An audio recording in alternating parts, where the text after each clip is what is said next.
Oh, time check, 5:30 na. 5:30 na. Mamay, pakabili ako dalawang RH. Ito mga katoda is talangka. Ito yung raw vlog lang to mga katoda na. Wala akong balak mag-inom dahil nga magpapahinga ako.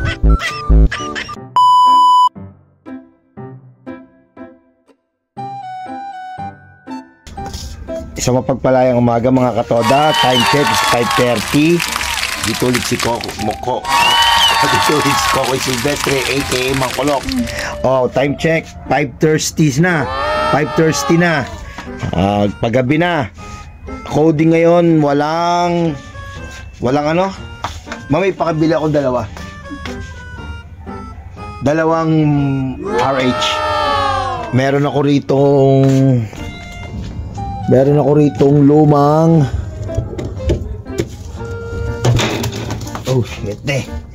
lumang pulutan.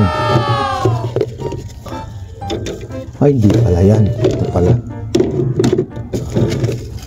Yan mga katoda. Lagyan natin dyan. Pinulo natin tong stock ni Mami. Hindi sana ako iinom, kaso lang may napanood ako na buksan natin ang ilaw. Ito mga katoda is talangka. Lulutuin natin yan, ha.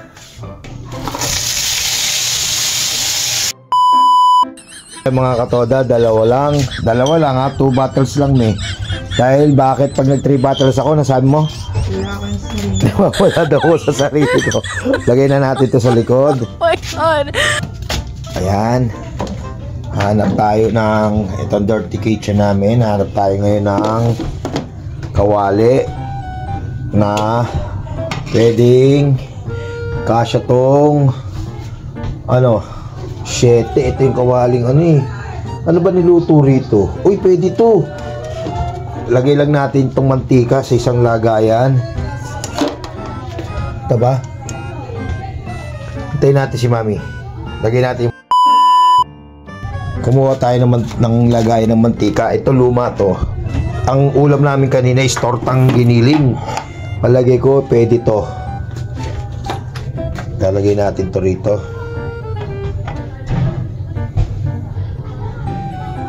O si tapos ito sindihan natin mga katoda. Buksan muna natin itong kalan, tapos sisindihan natin siya. Sana okay. Ngayon painitin natin.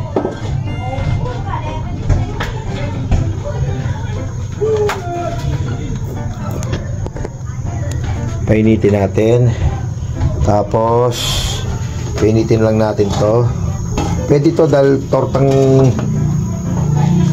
tingnan mo yung natin, parang tortang lang nila niluto dyan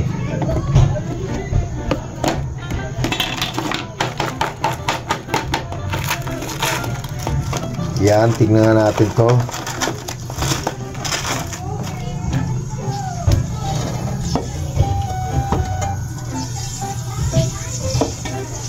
Painitin lang natin siya.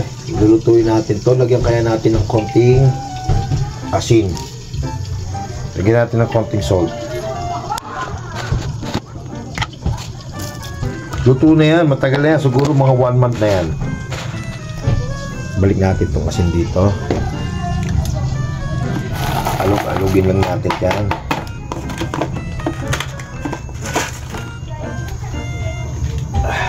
Kuha tayo ng pamprito. Mami, eto ginawa ko. Ano pinaglutuan mo dito, Lumpia. Ayan, nilagay ko lang yan. Lumpia lang niluto dyan. Ayun Tapos nagtira tayo rito ng ganito.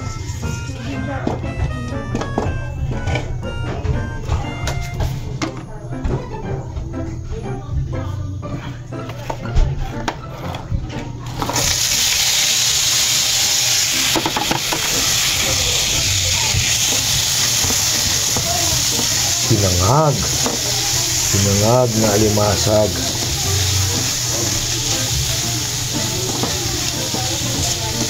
Yan mga katoda, halo-haluin lang natin yan. Iba naman yun doon sa may yun nasa Thailand.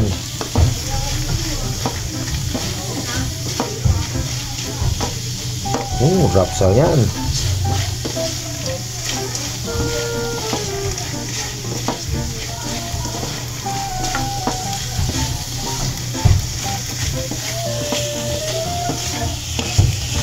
Halo-haluin lang natin. Tingnan nga natin kung pwede pa. Pag di pa pwede, dire-diretso lang yung pagbablog. Pag di pwede, okay lang. Tatakpan natin para ano ba pagtatakip natin ito. Yun. Tingnan lang natin siya. Kuha tayo ng lalagyanan niya. Ito siguro pwede na to. Okay. Mabilisan lang. Yan natin lagay.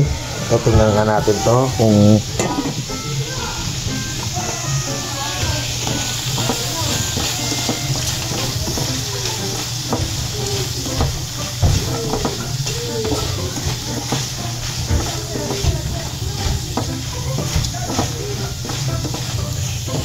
halu-haluin lang natin. Mamaya kukuha tayo ng suka.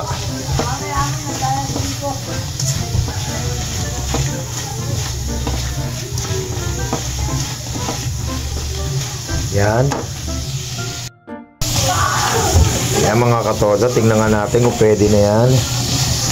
Lakasan natin ng konti.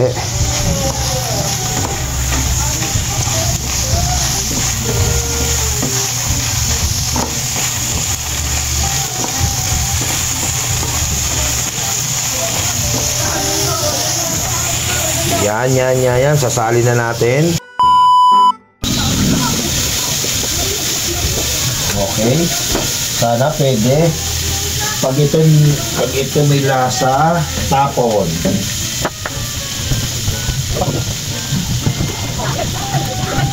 Kumuha lang ang pot holder. Sali natin dito.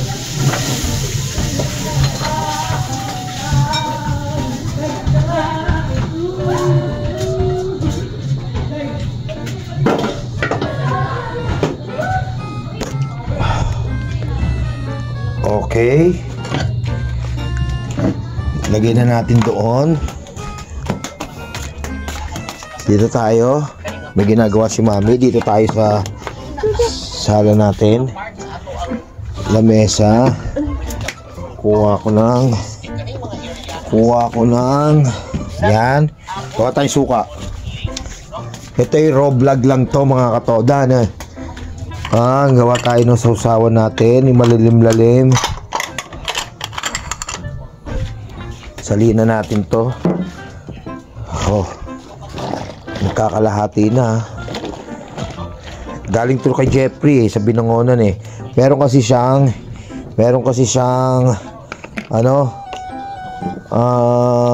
tanim na sili. Kaya yun. Amoy na amoy Grabe. Di naman siya katulad ng mga kasarapan sa Ilocos. Pero pwede na. Kasi ang nabili niya yata yung nasa palengking tig-20 pesos na suka yata. Subukan natin to doon. Tapos ayusin natin tong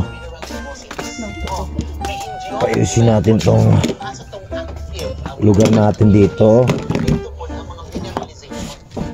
Handaan na natin to pambukas. Tsaka nasa na isa. Yan, kuha tayo ngayon isang RH. Lang yan, nanonood lang ako ng Facebook.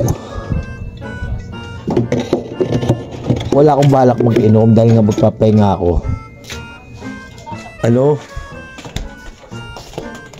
Napanood ko pa yun doon sa lalaki sa Thailand. Ayan. Okay. Hubukan na natin. Yan mga katoda. Lakasan lang to ng loob. Bali, wala akong tripod. Ito. Buksan natin. Ito ganito ang ginagawa ko. Ilalagay ko sa stubby holder. Stubby holder to. Galing Australia pa to. Ay, sa US pala itong galing. Itong kulay green. Riley's Kragen Auto Parts. Shout out kung saan ka man sa US. Magulo pa ba buko? Yan. Ngayon, titikman natin to. Tikman na natin to. Pag hindi to effective, palit tayo ng pulutan. Yun lang yun eh. Diba? Okay. Usog-usog natin yan. O, tinan muna tayo. Kasi mukhang 1 month na tong ano to eh. Ano ba to? Tawag dito?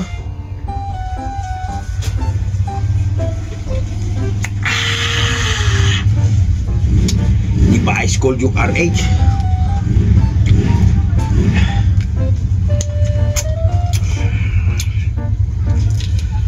Wow.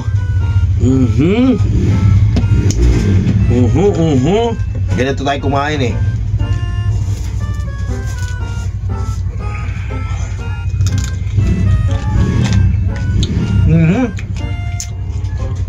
Grabe, pwede nga kain nyo, no? Pwede nga kain to isang buo.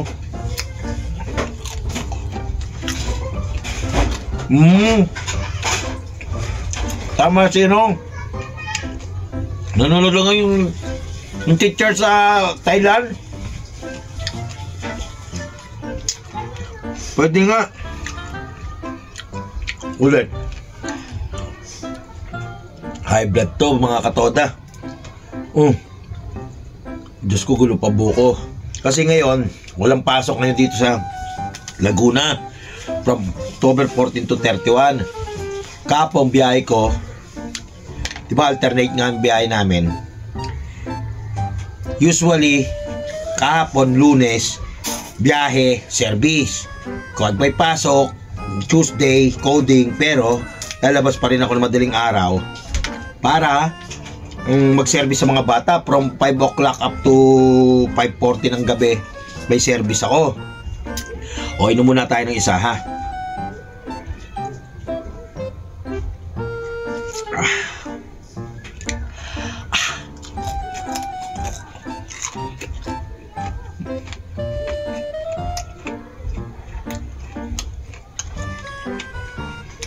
Pwede nga. Pwede nga mga kataro. Lalo na kung ibe-breaded to. Ibe-breaded to, makakain mo nga magkalaman. Susunod, pag ganito kalili, ibe-breaded natin mga kataro. Okay, buhay natin. Pag-usapan natin ako. Sa NCR daw, kanseladong klase 14, 15 dahil may influenza, flu. Ngayon, dito naman sa Laguna, anong ko dito, anong stand ko rito sa walang pasok. Okay, ang unahin ko muna yung bakit mawawala ng pasok. Nung una pa lang kinakabahan na ako. Kasi nga ganito yon. Nakikita ko na yung mga ibang mga magulang nagko-comment sa Facebook na doon sa mga post ni sa page ni Governor Sol